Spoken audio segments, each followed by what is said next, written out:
News Today with Lucy Aharish. Good evening and welcome to the news today. U.S. President Barack Obama is set to address the nation tonight, a day after he confirmed that the San Bernardino mass shooting was an act of terror carried out by probable radicals in the name of the Islamic State.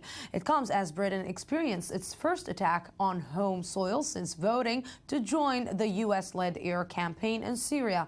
I-24 News defense correspondent Shai Ben-Ari reports. The United States is beginning to come to terms with the most lethal act of terrorism on its soil since the 9/11 attacks 14 years ago. This weekend, our U.S. President Barack Obama is set to address the nation later Sunday regarding the ongoing investigation into the mass shooting carried out by Syed Rizwan Farook and his wife Tashfeen Malik in San Bernardino Wednesday, which killed 14 people. Meanwhile, details are slowly emerging about the profiles of the two attackers. Syed Farook, 28, was an American citizen, described by acquaintances as relaxed and friendly. A devout Muslim, he prayed regularly at this mosque in Riverside, California, where many of the attendants knew him. Farook would spend long hours fixing cars in his backyard garage. He would call me and check on me, brother, how are you doing? Do you need anything?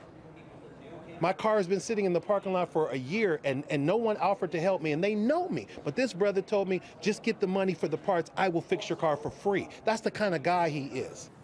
On Saturday, authorities raided this house in Riverside, which is home to Enrique Marquez, a childhood friend of Farook's. Marquez is thought to have bought the two rifles used by the couple more than 3 years ago.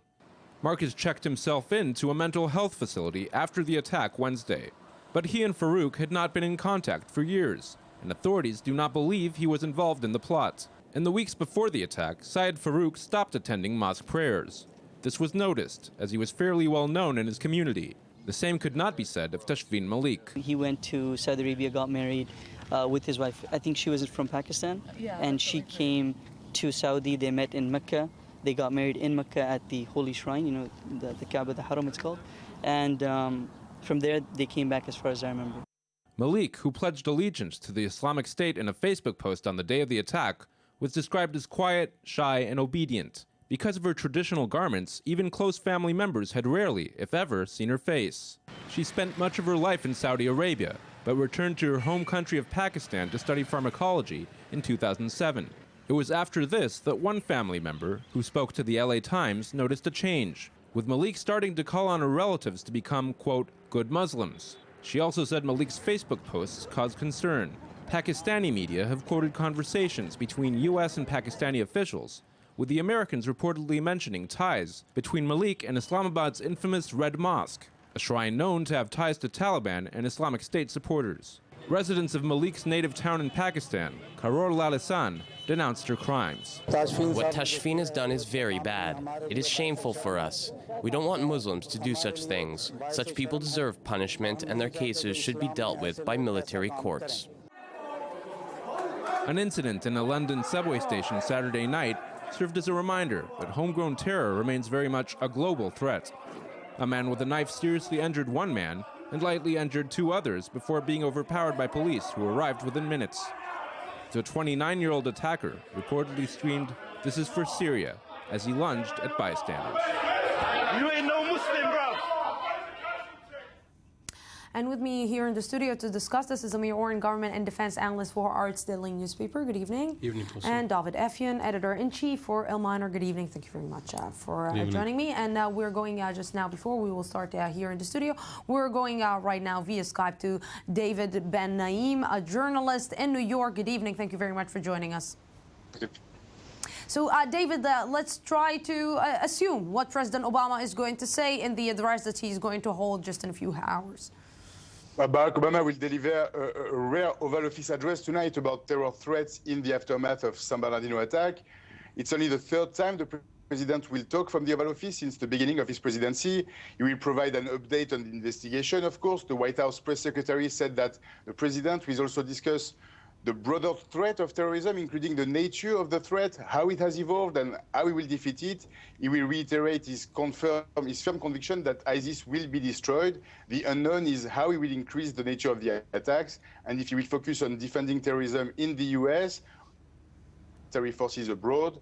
Barack Obama is being attacked on many fronts politically here, particularly by the Republican candidates who blame him for not saying that the terrorism America is facing comes from radical Islamism. But the goal of his message tonight will be to reassure that America is safe and that all intelligence agencies are doing everything to protect the life of Americans during this holiday season. David, what is the reason, from your point of view, that Barack Obama is not saying it as it is, that it is home ground terror? This is the first terror attack that we're seeing since September 11, maybe big terror attacks as we're seeing since September 11. What could be the reasons that Barack Obama is deciding not to call it as it is?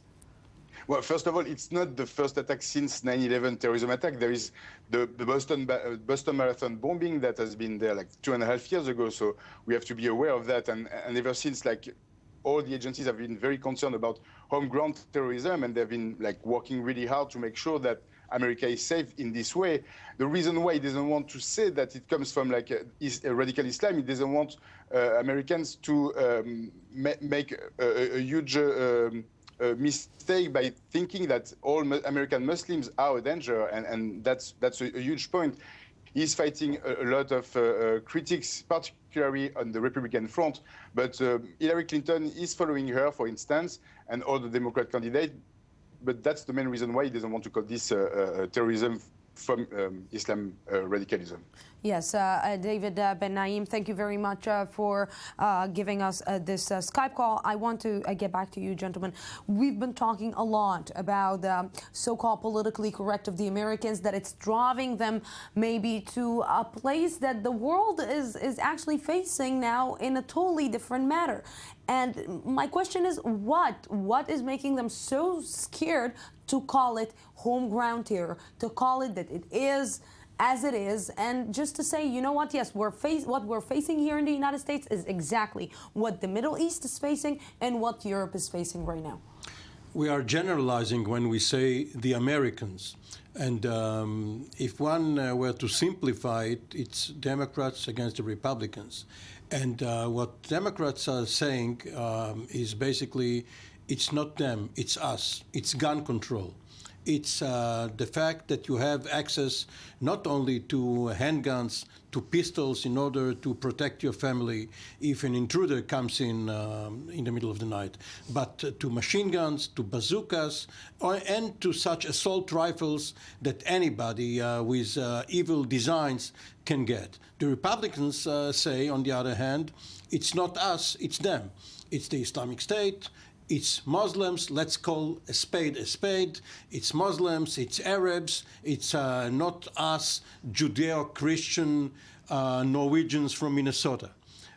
So this is a political football in a way, and Obama will probably address both issues, gun control as well as terror, and he may go a step further because gradually he was drawn to this definition of Islam as one source of terrorism. Perhaps later tonight or early tomorrow morning, he will come outright and call it, yes, Islam-based terror. Maybe at the end of the day, he will have to be, let's say, or to attack stronger in the Middle East, and maybe he will have to acknowledge that the way of the foreign policy of the United States was not the correct way to handle what is happening in the Middle East like he handled it until now. I think there's very little chance of that happening. He is a president who's shown that he sticks to his guns, and ideologically he believes that appeasement is the way. If we are nicer to them, they will be nicer to us. That is what he believes. The Prime Minister of Israel, on the other hand, and these incidents are all connected, the Prime Minister of Great Britain, David Cameron, it seems to me that the Prime Minister of Israel is betting that the trends of the street in Europe, which do recognize the threat of Islamism and the radical ideology and the threat that it poses, are actually going to sweep powers into office in Europe before those that are pushing to isolate Israel are able to gain enough steam and to go ahead with their designs when it comes to Israel. He thinks that Israel can actually lead the way on this issue, and he thinks that the leadership will come sooner than Israel's isolation in Europe. Israel is connecting to this when basically this is a home ground terror in the United States, so how come we are connecting ourselves to that? Well, I think this is exactly the point, is that people in general, society in general, there are two lines of thought. There is one line that says that there is a reason for the terror that happens in Israel. It's different to the terror that happens throughout the world. And then there are those that say it's all connected. There is no reason. There is always an excuse for terror, but there is never a reason for terror. And they go back to the ideology, and they say the ideology is one and the same. And whatever they will point to, whether it's Syria, whether it's the Palestinian situation, whether it's lack of benefits, you see in the situation in America how false that reasoning is. They had everything. They had the American dream. They lived. There was nothing that they were lacking. Yes. It was the ideology that led them to kill.